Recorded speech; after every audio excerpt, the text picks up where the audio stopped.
Bienvenido al canal de Narraciones Budismo. Recopilaciones, cuentos y fábulas de Buda, por Sri Deva Fénix. Profesor Félix E. Díaz. La anciana mendiga. En la época de Buda vivió una anciana mendiga llamada Confiar en la Alegría. Esta mujer observaba cómo reyes, príncipes y demás personas hacían ofrendas a Buda y sus discípulos, y nada le habría gustado más que poder hacer ella lo mismo. Así pues salió a mendigar, y después de un día entero solo había conseguido una monedita. Fue al vendedor de aceite para comprarle un poco, pero el hombre le dijo que con tan poco dinero no podía comprar nada. Sin embargo, al saber que quería el aceite para ofrecérselo a Buda, se compadeció de ella y le dio lo que quería. La anciana fue con el aceite al monasterio, y allí encendió una vela, que depositó delante de Buda mientras le expresaba este deseo. No puedo ofrecerte nada más que esta minúscula lámpara, pero por la gracia de esta ofrenda, en el futuro sea yo bendecida con la lámpara de la sabiduría. Pueda yo liberar a todos los seres de sus tinieblas, pueda purificar todos los oscurecimientos y conducirlos a la iluminación. A lo largo de la noche se agotó el aceite de todas las demás lamparillas, pero la de la anciana mendiga aún seguía ardiendo al amanecer cuando llegó Maudgalyayana, discípulo de Buda, para retirarlas.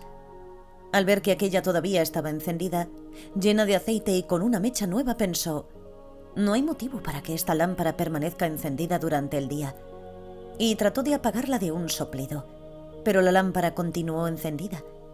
Trató de apagarla con los dedos, pero siguió brillando. Trató de extinguirla con su túnica, pero aún así siguió ardiendo.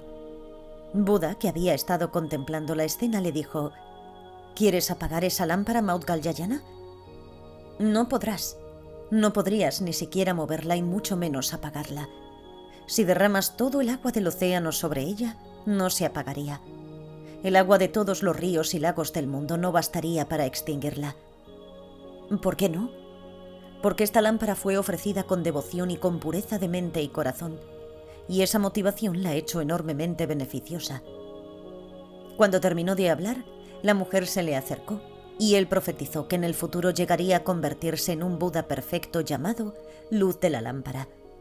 Así pues, es nuestra motivación, ya sea buena o mala, la que determina el fruto de nuestros actos. Shantideva dijo: toda la dicha que hay en este mundo, toda, proviene de desear que los demás sean felices. Y todo el sufrimiento que hay en este mundo, todo, proviene de desear ser feliz yo. Puesto que la ley del karma es inevitable e infalible, cada vez que perjudicamos a otros nos perjudicamos directamente a nosotros mismos, y cada vez que les proporcionamos felicidad, nos proporcionamos a nosotros mismos felicidad futura.